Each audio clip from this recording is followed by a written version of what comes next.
Un policia, jo crec que no.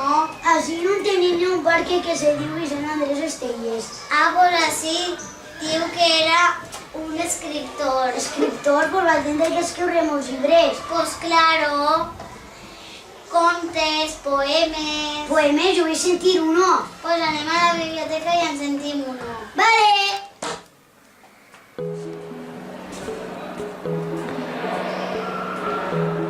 Hola. Què feu així? Estem buscant un llibre de Vicent Andrés Estelles. Voleu que us ajudem? Vale. Mira, Vicent Andrés Estelles, voleu llegir-lo? Vale.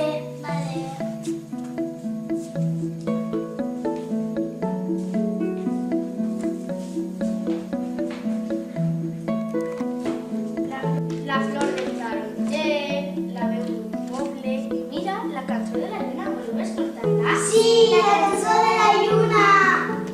Tanqueu els ulls i nosaltres vos ho recitarem. Cançó de la lluna, Vicent Andrés Estelles. La lluna de la muntanya, la lluna que més m'agrada. Ai, com m'agrada la lluna de... És una lluna molt neta. És una lluna molt clara. Com es declara la lluna? La lluna de la muntanya. Lluna de bosc i falleda, la lluna que ens agermana. La lluna de creure i mirar-nos a la cara. La lluna de la ciutat és una lluna molt gastada. És una lluna molt trista, és una lluna molt llunyada.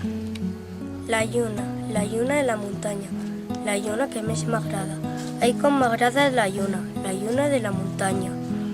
Però jo penso en la lluna de la muntanya, i em sent ric d'alguna cosa que jo no vull dir encara. Penso en un món on els homes es miraran a la cara. Cada paraula que diguen serà més que una paraula. Pensa en la lluna, la cosa que més m'agrada. La vida llavors tenia una gràcia no encetada. Ai, com m'agrada la lluna de la muntanya, la lluna de la muntanya, la lluna que més m'agrada.